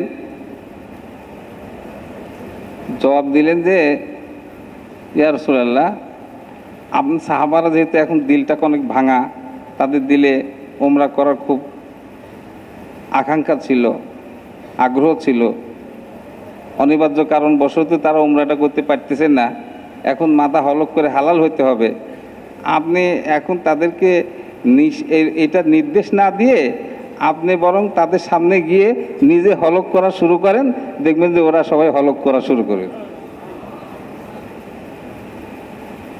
তো বাস্তবে হুজুর সাল্লাল্লাহু আলাইহি ওয়াসাল্লাম সবার সামনে গিয়ে যখন হলক করা শুরু করলেন, সবাই দেখা দেখি হলক মানে যদিও একবারে অনেকের মাথা টাথা কেটে গেছে।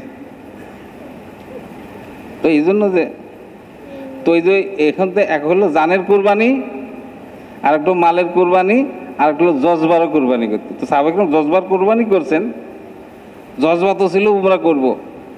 আমরা হলে করতাম আপনি থাকেন, আমরা যাবো, আমরা উমরা করে ওরা কি করতে পারে দেখি। সবাই তো মানছেন, মনে না চাইলেও মানছেন, জজবারও কুরবানি করতে হয়। তুমি মহতারাম দোস্তা বুঝো, তো আল্লাহ পাক আমাদেরকে এটাই পরীক্ষা করতে চান যে আমরা কে সুন্দর আমল করতে পারি। তো নামাজটা সুন্দর হয়, দান খয়রাত সুন্দর হয়, তবলিগটাও সুন্দর হয়, কি বলেন? তিন চিল্লাটা একটু যদি এর আগে দিছি অথবা বেশি সুবিধা হয় নাই, আবার তিন চিল্লা দেই, একটু সুন্দর করে দেই। কি বলেন? একজনের নামাজ পড়লেও ভালো সুন্দর হয়নি, বলছে আবার পড়ো, এখনও আর ভালো সুন্দর হয়নি, আবার পড়ো। তো এরকম করতে করতে দেখা যাচ্ছে যে একসময় অনেক সুন্দর হয়ে গেছে। জি, কোরআন শরীফ তেলাওয়াত করি, ভালো তেলাওয়াত পুরা সুন্দর হয় না, আর একজন হুজুরের কাছে গিয়ে আর একটু ভালো করে পড়ি। জি, তো গত বছর চিল্লা দিছি, দেখা গেছে যে ওই চিল্লা মানে তো 80টা তালিম 40টা গাছ, ওই রকম হয় নাই। কাকরাইলে কয়েকদিন ছিলাম, ওইটাও চিল্লার মধ্যে ধরছি। আবার এলাকা থেকে দু একদিন আগে ফিরে আইছি, ওরাও চিল্লার মধ্যে গেছে। এইবার যে চিল্লাটা দিব, একবারে 40টা গাছ 80টা তালিম করে তারপরে বাড়িতে আসবো। শুনতো চিল্লা হইল। তারপরে ওই 3 চিল্লা দিছি, কবে কি করছি না কিছুই মনে নাই। এইবার 3 চিল্লাটা আবার একটু নতুন করে সুন্দর করে দেই। কি বলেন? দু একজন আলেম ওলামাকে সাথে করে, ওনারা আমাদের সাথে থাকে, সাথে করে নেই। ওই সময় চিল্লা দিয়েছেন তো আলেম ওলামা তখন লাগেই নাই। জি, যখন আমি 3 চিল্লা দিছি তখন আলেম ওলামারা তো লাগছে, ওইরকম তবলিগে বেশি সম্পৃক্ততা কমই ছিল। এখন তো মাশাআল্লাহ ওলামায়ে কেরামই সরপরস্তি করতেছে তবলিগের, হুজুররা আমাদেরকে চালাইতেছেন। দু একজন হুজুরকে একটু, ওলামায়ে কেরামকে একটু বলে কয়ে খুশামত করে আমাদের জামাতে নিয়ে বের হয়ে একবারে পুরা 3 চিল্লা মাসলা মাসাইল সব কিছু যাতে একবারে সব শিখতে পারি। প্রতিদিন যদি একটা মাসলাও শিখি, তাহলে 120 দিনে কয়টা মাসলা শিখা হবে? 120টা। তারপর কোরআন শরীফ যে পড়ছি ছোটোকালে, ওই চিল্লা দেওয়ার সময় যে কিছু আগ্রহ পয়দা হয়েছিল, কোরআন শরীফ কিছু শিখছি, ভালো করে হয়নি। এবার একজন কারি সাহেবকে আমাদের সাথে নিব, তাইলে একবার কোরআন শরীফ সই করে পড়ে ফেলাম। এইভাবে সুন্দর করে 3টা চিল্লা আবার দেওয়ার নিয়ত করা যায় না? কি বলেন? যে ওই 3 চিল্লা যে দিছি বেশি সুন্দর হয়নি, এবার আবার সুন্দর করে 3 চিল্লাটা দিব। কি বলেন?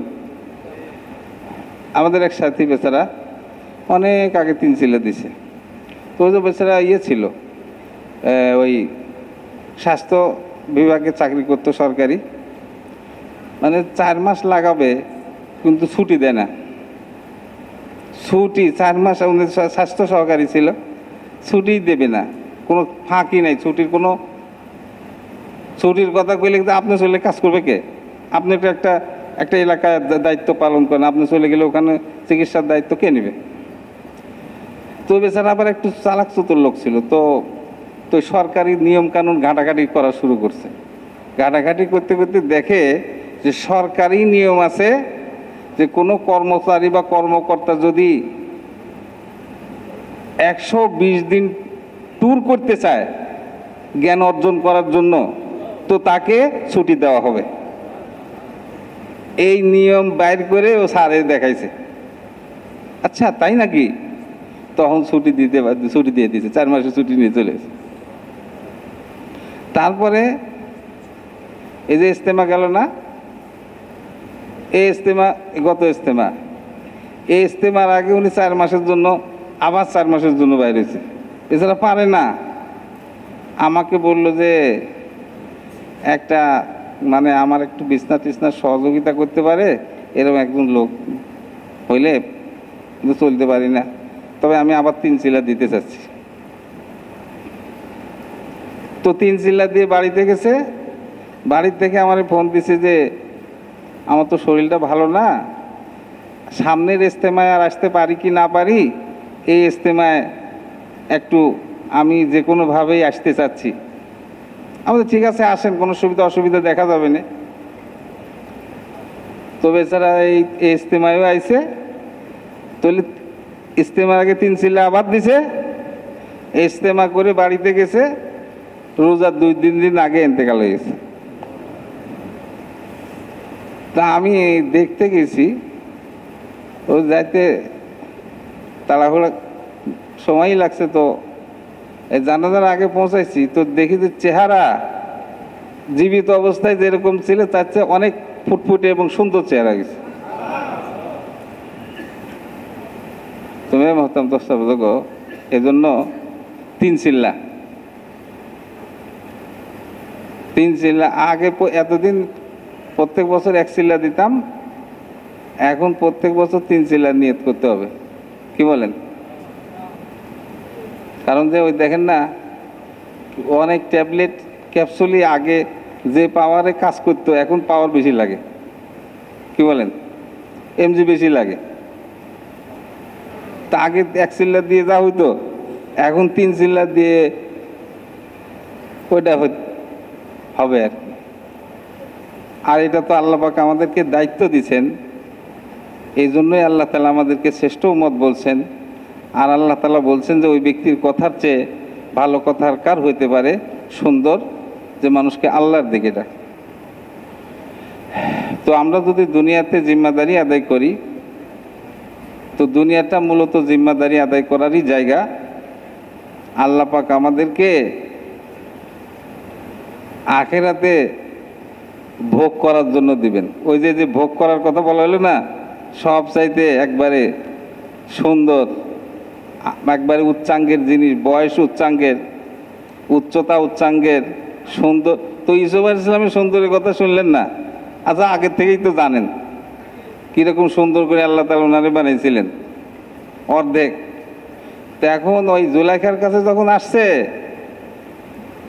তো এক স্বভাব তো এক মহিলা যদি হয় তো সে স্থির থাকার কথাই না।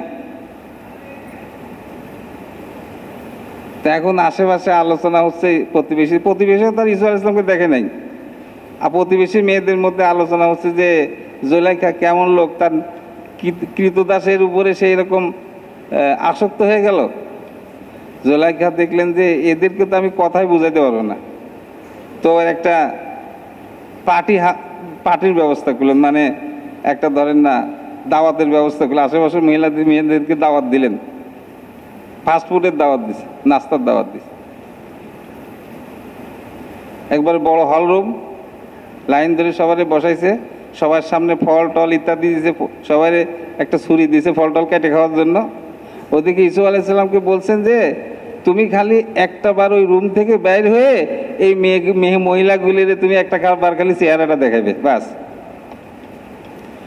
তো বলেন যে ইউসুফ আলাইহিস সালামকে মহিলারা যারা আসছিল একবার দেখার পরে তারা ফল কাটতেছে না হাত কাটতেছে কোনো খবর নেই। এটা আল্লাহ পাক কোরআনে পাকের মধ্যে বলছেন, ওয়াকাত্তানা আইদিয়াহুন্না ওয়াকুলনা মা হাযা বাশারা ইন হাযা ইল্লা মালাকুন কারীম। বলছে তারা সব মহিলা, একজন দুইজন না, সবাই ফল কাটার পরিবর্তে ইউসুফ আলাইহিস সালামকে এক নজর দেখার সাথে সাথে ফল কাটার পরিবর্তে হাত কাটতে ফেলতেছে, খবরই নেই। আর তারা বলতেছে যে এটা তো মানুষ না, এটা তো একজন ফেরেশতা, সম্মানিত ফেরেশতা। তো এই সব নিয়ামত আল্লাহ পাক জান্নাতে যে দিবেন, দায়ীদেরকে আল্লাহ পাক এই সবগুলিকে আরো উচ্চাঙ্গের দিবেন। মুজাহিদ ফি সাবিলিল্লাহ আল্লাহ পাক তাকে 25 লক্ষ বিবি দিবেন। হ্যাঁ, 25 লাখ। আরো যে একবারে কত খাইব? 1,60,000 প্লেট খাবে। তারপরে এক পানীয় যে ড্রিঙ্কস, এক পানীয় ড্রিঙ্কসের কয়েকটা নদী দিয়ে দিব, মিষ্টি পানির কয়েকটা নদী।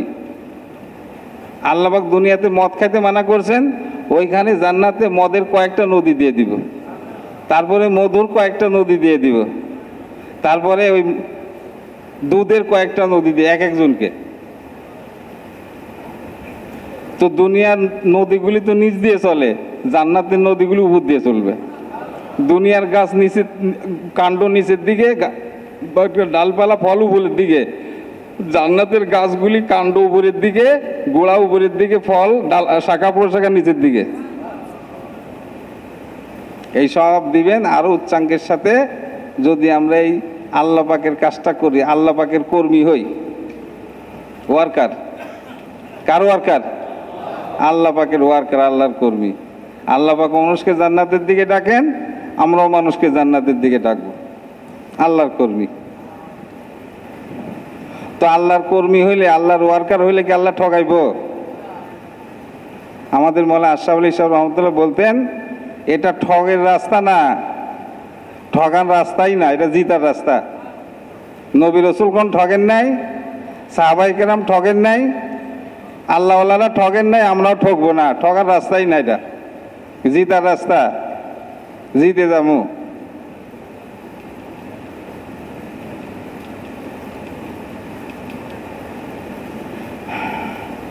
তুমি ভাবতাম দোস্তা বুঝো, নিজের বুঝ যদি নিজে না বুঝে কেউ, কে বুঝাইবে তারে? যত ওয়াজই শোনানো হয়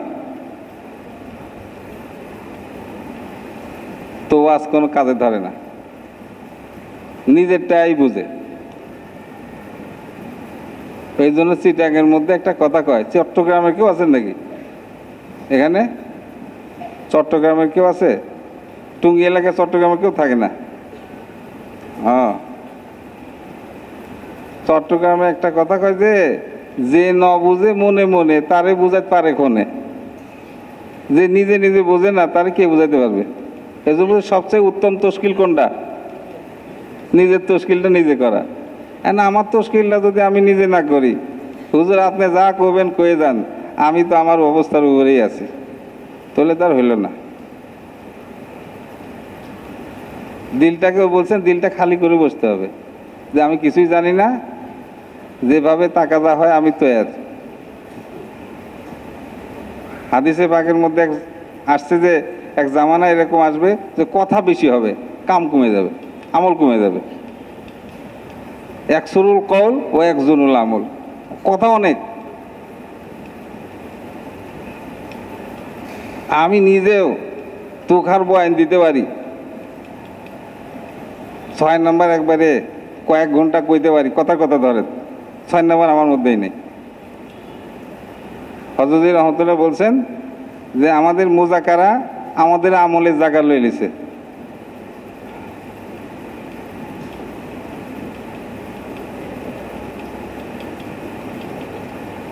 খালি দম মারলে হবে না, কদম মারতে হবে।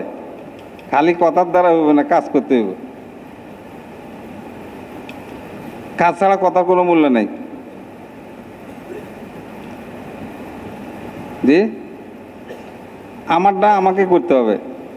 ওই আজকে এক জায়গায় গেছি, এক অফিসে, ও বেচারা পুরা কয় যে আমার আব্বা তবলিগ করতো,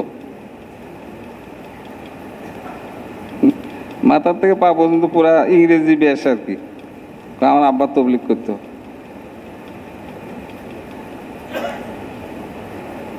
তো এক বাসায় জাগিয়েছিলাম, তো ওই জাগিরদারের ছেলেকে বললাম যে ভাই নামাজ কালাম পড়া লাগে, নামাজটা আমাদের জন্য জরুরি। কয় আমার দাদি নামাজ পড়ে। কথা বুঝে আসছে? এইগুলি দিয়ে হবে না। হাদিসে পাকের মধ্যে আসছে মামবাত্তা বিহি আমালুহু লাম ইসরে বিহি নসবহু, যাকে তার আমল পিছে করে দিবে তার বংশ মর্যাদা তাকে আগে করতে পারবে না। তার আমল তাকে পিছে করে দিছে, তার বংশ মর্যাদা তাকে আগে করতে পারবে না। বদরের যুদ্ধের মধ্যে হুজুর সাল্লাল্লাহু আলাইহি ওয়াসাল্লাম দেখাইতেছেন যে এই জায়গা আবু জেহেল মরবে, এই জায়গা উতবা মরবে, এই জায়গা সাইবা মরবে। যার ব্যাপারে যেখানে জায়গা দেখাইছিলেন, সাহাবায়ে কেরাম বলেন যে একবারে ওই জায়গাতে চুল পরিমাণ এদিক সেদিক করে ওই জায়গায় মরছে। হ্যাঁ, এই যে ইঁদুরের ওষুধ বেছে না, কি কয়? হ্যাঁ, একবারে যার ওখানেই মরছে।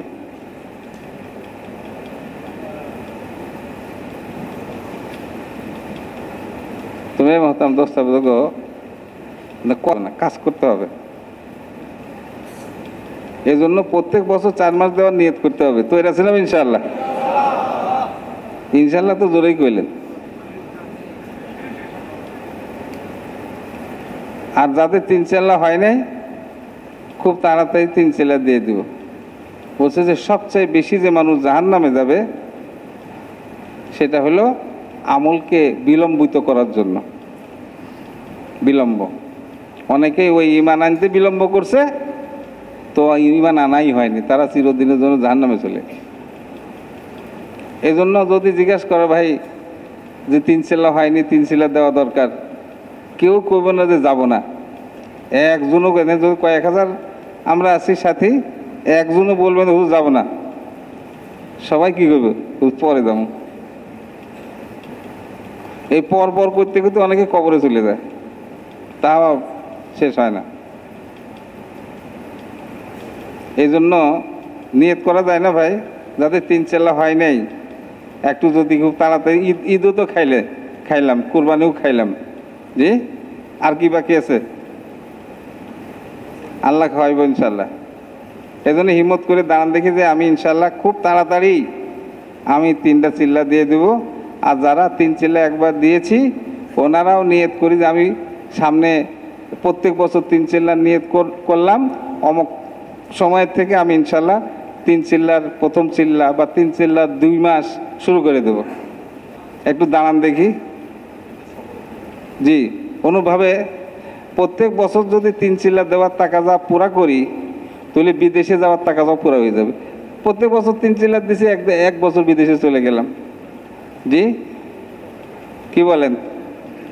আর যারা বিদেশ সফর করব, বাহির মুলকে যাব, তারাও দাঁড়াই যে আমি ইনশাল্লাহ কত 3 মাসের মধ্যে, ধরেন 3 মাসের মধ্যে আমি বাহির মুলক সফর করব। সারা দুনিয়াতে আমাদের যেতে হবে না? আমাদের জিম্মাদারি তো সারা দুনিয়ার, কি বলেন? তো সারা দুনিয়াতে আমি যাব, আল্লাহ পাক আমার জরুরত পুরা করে দিবেন। নিবেন কে ভাই? এজন্য বাহির মুলকের জন্য আমাদের নিয়ত হওয়া দরকার। কার কার নিয়ত আছে বলেন তো? 3 মাসের মধ্যে আমি সফর করব। তবলিগে হাত তোলা নাই, শরীরটা উঠাই দেন। হ্যাঁ, কে কে যাবো ইনশাল্লাহ বাহির মুলকে 3 মাসের জন্য, 3 মাসের ভিতরে? হ্যাঁ, আরো দাঁড়ান। হ্যাঁ দাঁড়ান ভাই, দাঁড়ান। জি একজন দেখ, কি নাম ভাই? জি আচ্ছা ঠিক আছে, এটা তো হালকা আওয়াজ বসে আমাদের সাথে একটু নিয়ত তো আমরা করতে পারি যে আমি বিদেশের জন্য যাব, কি বলেন ভাই? নিয়ত করা যায় না? তাকে নিয়ত করতেও টাকা লাগে, নিয়ত করতে তো আর পয়সা লাগে না। বাকি তরতিব করে হালকা আওয়াজ বসে আমরা আমাদের হালকা থেকে 2-1 প্রত্যেক সব গুজারিতে তৈরি করি। ঠিক? হ্যাঁ হ্যাঁ, আচ্ছা ঠিক আছে। এই 3 মাসের মধ্যে যারা যাব বলছে যে তারা একটু এখানে আসলে ভালো হয়। একটু দাঁড়ান তো ভাই। 3 মাসের মধ্যে যারা আমরা বাহির মুলকে যাব,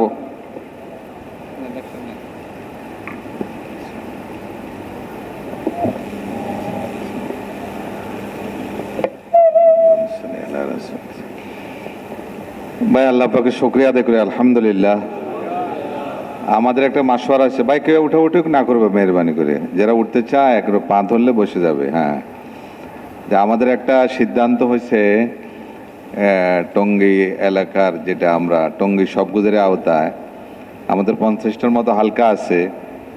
তো একটা সিদ্ধান্ত মাসওয়ারা করে ঠিক করা হয়েছে, আল্লাহর শুকরিয়া আদায় করি আলহামদুলিল্লাহ, যে আমরা 50 হালকা মিলে, নাকি ইঞ্জিনিয়ার সাহেব, 50 হালকা মিলে প্রত্যেক মাসে একটা জমাত বিদেশের জন্য দিব। আচ্ছা ভাই, এটা কি সহজ না কঠিন? বিদেশে যেতে কজন লাগে? এক জমাতে 8 জন, 6 জন, 10 জন, নাকি একবার জোর হলে 12 জন। কিন্তু 2 জনও বিদেশ সফরে যাইতে হয়, অনেক সময় একজনও যেতে হয়। একজনের এই ভিসা হয়েছে আমেরিকার, ও চলে যাবে ওইখানে যাই জমাত হয়ে ওদের সাথে সময় লাগাবে। জি, তো এখন এটা যদি আমরা সবাই মিলে মেহনত করি, সবার এটা মাথার ভিতরে থাকতে হবে যে আমি আমার হালকা থেকে একজন দিব ইনশাআল্লাহ। তাহলে তো 50 জন যদি হয়, 4 জমাত হয়ে যাবে 1 মাসেই। তাহলে আমরা ইনশাআল্লাহ আশা করা যায় বাংলাদেশের না, হয়তো পুরা দুনিয়ায় নমুনা হয়ে যাব ইনশাআল্লাহ। ওলামা একরামের মেহনতে যেরকম টঙ্গীর ব্যাপারে মুরব্বীরা বলে যে টঙ্গীর আলেমেরা, বড় বড় আলেমেরা যেভাবে তাবলীগ করছে, সেভাবে আপনারাও করেন।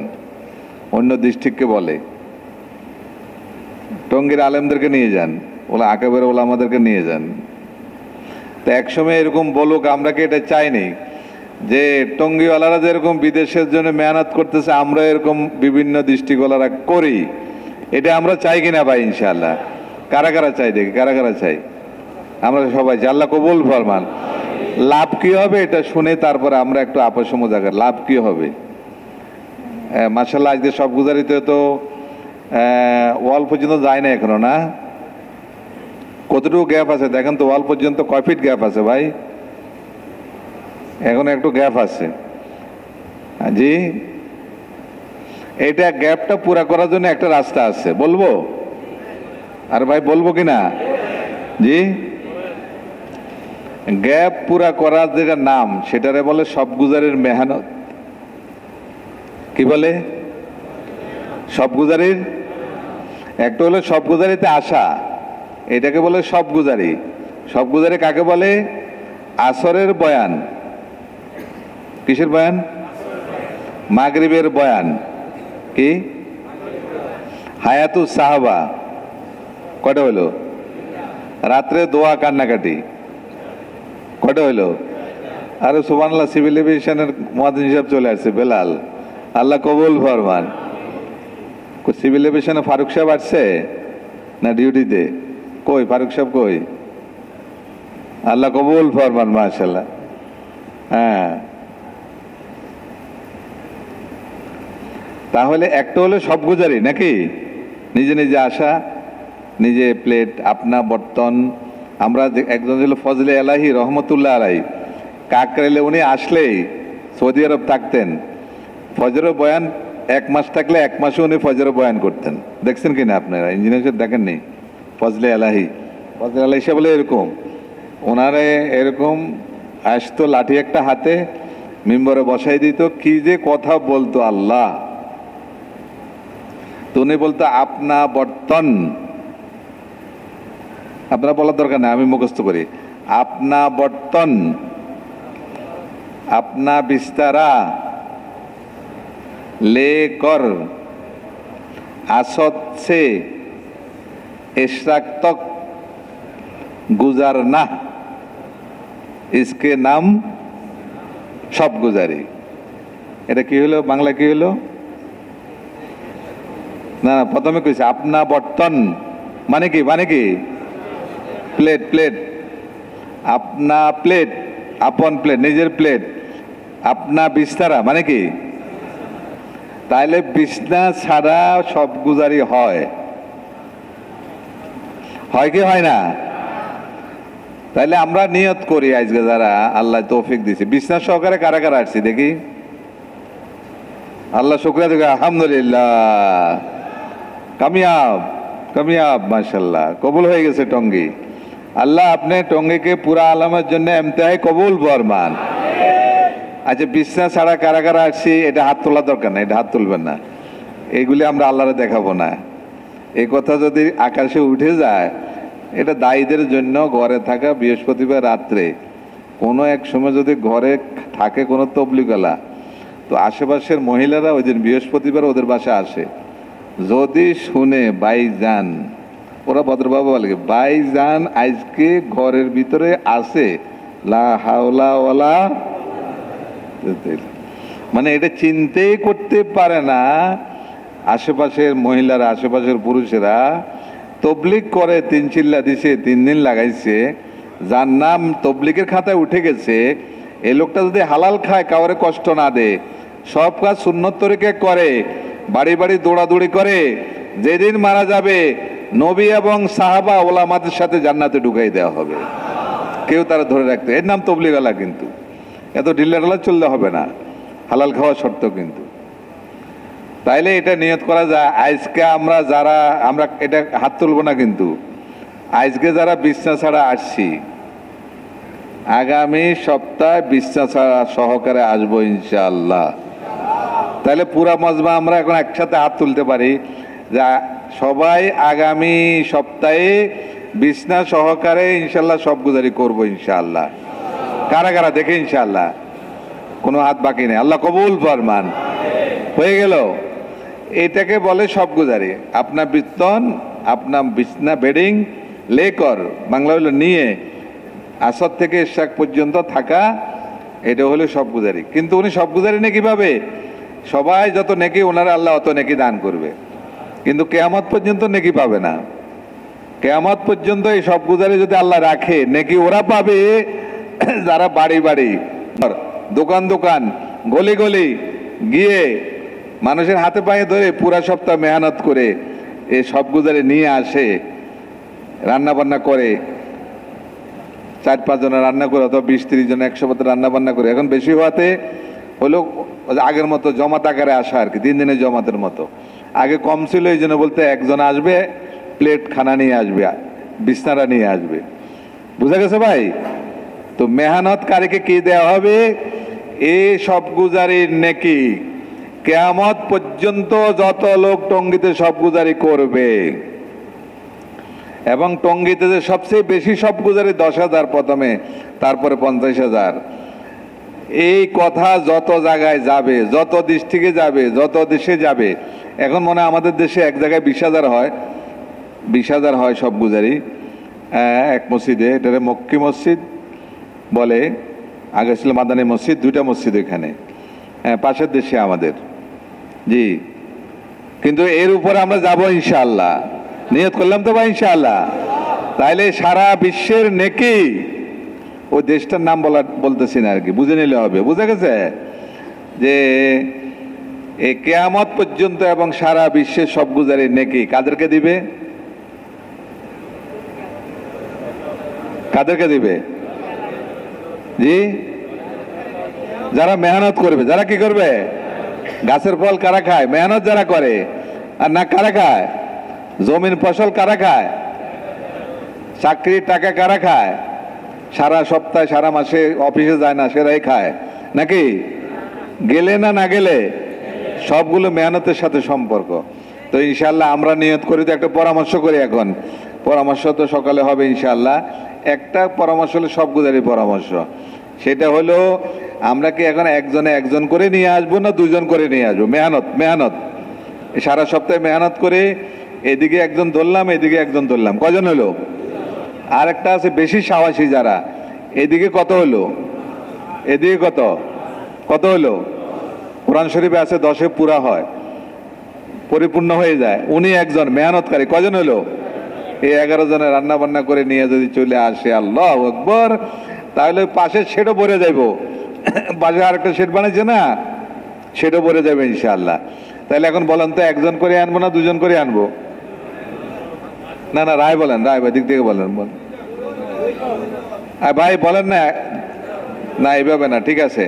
আমরা কমপক্ষে 1 জন নাকি, উপরে 5 জন 10 জন হইতে পারে না? এটা কমপক্ষে কয়জন আনবই? এটা আমার মেহনত। কি জন্যে?